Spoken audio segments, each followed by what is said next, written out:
नमस्कार दोस्तों, मैं विकास मल्होत्रा स्वागत करता हूं आपका लाल किताब एस्ट्रो सेंटर चैनल पर। दोस्तों, आज के वीडियो में एक नए विषय पर आपसे बात करने जा रहे हैं। यह है इष्ट देव या इष्ट देवी का निर्धारण क्यों ज़रूरी है। पहले ये समझना पड़ेगा कि इष्ट देव है कौन। हर व्यक्ति की कुंडली के हिसाब से भी और उसकी अंतरात्मा के हिसाब से भी उसके इष्ट देव होते हैं। इष्ट देव कुछ और नहीं, एक आपके अंदर ही छिपी हुई एनर्जी है, जिससे अगर आप तादात्म्य स्थापित कर लेते हैं तो जो भी प्रार्थना आप कर रहे हैं वो स्वीकार होती है। ये प्रार्थना दो तल पर हो सकती है, या तो सांसारिक तल पर या आध्यात्मिक तल पर। अब यहाँ पर क्योंकि ज्योतिष की बात हम कर रहे हैं तो यहाँ ज़्यादातर लोग, क्योंकि सब लोग सांसारिक तल पर ज़्यादा बात करते हैं, क्योंकि ज्योतिष में भी कोई ये पूछने नहीं आता कि मेरी आध्यात्मिक उन्नति कब होगी या किस समय पर होगी, मैं किस समय पर अपने फुल पोटेंशियल को रियलाइज कर पाऊंगा स्पिरिचुअली। ऐसा कोई पूछने नहीं आता। हर कोई व्यक्ति ये पूछने आता है कि संसार में मेरी प्रगति कैसे होगी, मेरी जॉब में कैसे सक्सेस होगा। तो दोस्तों, आध्यात्मिक बात तो खैर बहुत अलग बात है, उसकी बात करना यहाँ पर व्यर्थ हो जाएगा, क्योंकि जो आध्यात्मिक तौर पर सोचते हैं उनके लिए इष्ट देव, उनके लिए निर्धारित करना या उनके लिए समझना कि उनके इष्ट देव कौन है बहुत ज़्यादा मुश्किल नहीं होगा। अगर आप ध्यान की गहराइयों में थोड़ा भी जाएंगे तो आपको पता चल जाएगा कि आपके इष्ट देव कौन है, और फिर उसी हिसाब से आप उनकी पूजा आराधना कर सकते हैं। यहाँ पर बात हो रही है सांसारिक तल पर। अगर आप इष्ट देव जानना चाहते हैं तो ज्योतिष में दो अलग अलग पद्धतियाँ बहुत ज़्यादा पॉपुलर हैं। मैं उन दोनों पद्धतियों पर बात करूंगा आपसे, किस तरह से इष्ट देव का निर्धारण किया जाता है। अब बहुत से लोगों के मन में ये प्रश्न भी होता है, हमारी जन्म तिथि ही नहीं मालूम। अब जन्म तिथि नहीं मालूम, ना टाइम मालूम है, तो पत्रिका तो बन नहीं सकती। अब तब इष्ट देव का निर्धारण कैसा हो। ज्ञानी जन इस पर थोड़ा चुप रह जाते हैं। आज उस विषय पर भी बात करेंगे। और सबसे बड़ी बात यह है कि अगर आपके इष्ट देवता जो आप कुंडली के हिसाब से निकाल रहे हैं या और दूसरे जिनकी आप पूजा कर रहे हैं, अगर वो डिफरेंट है तो क्या किया जाए, ये सवाल बहुत इंपॉर्टेंट है। उन सब विषयों पर मैं आपसे इस वीडियो में चर्चा करूंगा। लेकिन सबसे पहले ये बात तो समझनी जरूरी है कि इष्ट देवता की एनर्जी हमारे लिए इम्पॉर्टेंट क्यों है। अगर हम इष्ट देवता को प्रार्थना करते हैं, वो हमारे इष्ट देवता हैं, तो उस प्रार्थना के सुनने की पॉसिबिलिटी बढ़ जाती है, क्योंकि एक एनर्जी के साथ कनेक्शन करना, एस्टेब्लिश करना आसान हो जाता है। अब कुंडली से कैसे पता चले, तो पहला, जो कि वैदिक ज्योतिष में बहुत ज़्यादा पॉपुलर है टेक्निक, पहले उस टेक्निक पर बात कर रहा हूँ। अगर पहले मेथड की बात की जाए, बहुत आसान है इस मेथड से कैलकुलेट करना। इसके लिए करना ये है, सबसे पहले आप ये देखिए कि आपकी कुंडली के अंदर खाना नंबर 5 में कौन सी राशि दे रखी है। अब जो टेबल मैं आपको आगे दे रहा हूँ वो टेबल ध्यान से देखिए। उस टेबल के अंदर अगर मान लीजिए खाना नंबर 5 में यानी 5th हाउस के अंदर साइन 1 या 8 आ रहा है, तो आपके इष्ट देव हैं हनुमान जी और राम, भगवान राम। आप इनमें से किन्हीं की पूजा कर सकते हैं ताकि आपके सभी हेतु आपको मिल जाएं।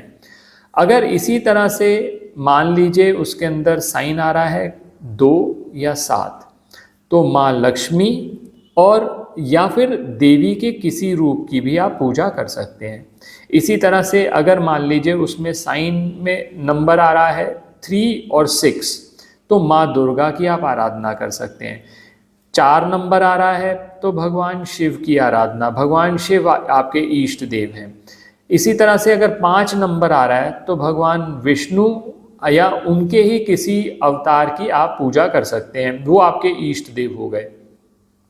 इसी तरह से 9 या 12 नंबर आ रहा है तो भगवान विष्णु की या फिर ब्रह्मा जी की या गुरु की पूजा आप इष्ट देव की तरह कर सकते हैं। इसी तरह से 10 या 11 साइन इनमें से कोई आ रहा है तो भैरव जी की या भगवान कृष्ण की पूजा आप कर सकते हैं। तो दोस्तों, इससे बहुत आसान हो जाएगा आपके लिए अपने इष्ट देव का निर्धारण करना। अब जन्म पत्रिका नहीं है अगर, तो कैसे करना है वो मैं अभी आगे आपसे बात करूंगा। ये मैंने आपसे पहली पद्धति पे बात करी। अब जो दूसरी पद्धति बहुत ज़्यादा पॉपुलर हो रही है वो है जेमिनी पद्धति। जेमिनी पद्धति में क्या करा जाता है, वहाँ पर आत्म कारक के हिसाब से ये डिसाइड किया जाता है कि आत्म कारक की प्लेसमेंट के बेसिस पे आपके इष्ट देव निर्धारण होते हैं। अब ये कैसे करते हैं? इसके लिए करना ये होगा, सिंपली आप अपनी हॉरोस्कोप को देखिए, उसमें सभी प्लैनेट्स में देखिए कि किस प्लैनेट की डिग्री सबसे हाईएस्ट है। इसमें राहु और केतु को नहीं लिया जाता। हाईएस्ट डिग्री देख लीजिए, मान लीजिए आपके पत्रिका के अंदर हाईएस्ट डिग्री है चंद्रमा की, तो चंद्रमा को आत्मकारक कहा जाएगा। यहाँ पर आत्मकारक प्लेनेट हो गया। अब ये चंद्रमा की प्लेसमेंट देखनी है आपने D9 चार्ट में, यानी नवमांश चार्ट में। नवमांश चार्ट में चंद्रमा कहाँ गया? मान लीजिए नवमांश चार्ट में चंद्रमा गया 4th हाउस के अंदर और वहां पर मेष लगन बन रहा है। अब 4th हाउस में चंद्रमा चला गया। अब चंद्रमा जहां जाएगा उसको कहेंगे कारकांश लगन। अब इससे खाना नंबर 12 देखिए, अगर आप खाना नंबर 4 से देखेंगे तो खाना नंबर 12 जो आएगा वो खाना नंबर 3 आएगा, यानी 3 में साइन आएगा बुध का। तो आपके इष्ट देव बुध से संबंधित हैं। अब कैसे पता चलेगा कि बुध के लिए आप कौन से इष्ट देव देखें? उसके लिए एक लिस्ट आपके साथ शेयर कर रहा हूं। इस लिस्ट से समझने की कोशिश करते हैं कि कौन से प्लेनेट के कौन से इष्ट देव हैं। अब सबसे पहले अगर मान लीजिए सूर्य आपके रिजल्ट्स में आ रहे हैं, तो भगवान राम और भगवान शिव आपके इष्ट देव हैं। आप इनमें से किसी की भी पूजा कर सकते हैं। इसी तरह से मान लीजिए चंद्रमा आ रहा है, तो भगवान कृष्ण की, भगवान शिव की, माँ गौरी की, माँ सरस्वती की आप पूजा कर सकते हैं। अब इसी तरह से मान लीजिए मंगल आ रहा है, तो कार्तिकेय जी की, हनुमान जी की, या फिर आप रुद्रदेव जी की पूजा कर सकते हैं। इसी तरह से अगर बुध आ रहा है तो भगवान विष्णु की पूजा की जा सकती है। बृहस्पति हैं तो गुरु की पूजा या भगवान विष्णु की पूजा की जा सकती है। और इसी तरह से अगर शुक्र आ रहा है तो माँ पार्वती की या माँ लक्ष्मी की पूजा कर लें। शनि आ रहे हैं तो ब्रह्मा जी की या विष्णु जी की पूजा आप कर सकते हैं। तो दोस्तों, इस चार्ट से आपको ये समझना आसान हो जाएगा कि कौन से आपके इष्ट देव हैं। अब इनके हिसाब से आप उनकी पूजा कर सकते हैं स्पेसिफिक हेतु के लिए। अब ऐसे केसेस में जब स्पेसिफिक हेतु के लिए आप पूजा करेंगे तो उसके पूर्ण होने के चांसेस बढ़ जाएंगे। अब ये तो मैंने 2 पद्धतियों पर बात करी। अब पहला सवाल तो ये उठता है, इन दोनों पद्धतियों में से ज़्यादा बेटर कौन सा है? अगर रिजल्ट वाइज देखा जाए तो सेकंड जो पद्धति मैंने आपसे बात करी उसके ज़्यादा बेटर सटीक रिजल्ट्स आए हैं, तो आप सेकंड पद्धति को यूज़ कर सकते हैं। हालांकि जो फर्स्ट वाली टेक्निक मैंने आपसे बात करी है वो लगानी आसान है। अब सवाल ये उठता है कि मान लीजिए आपने पहली या दूसरी टेक्निक से जैसे भी अपने इष्ट देव का निर्धारण कर लिया। अब आप पूजा कर रहे हैं बहुत समय से। ऐसे केसेस के अंदर क्या जिनकी पूजा आप कर रहे हैं उनकी पूजा आपको छोड़ देनी चाहिए?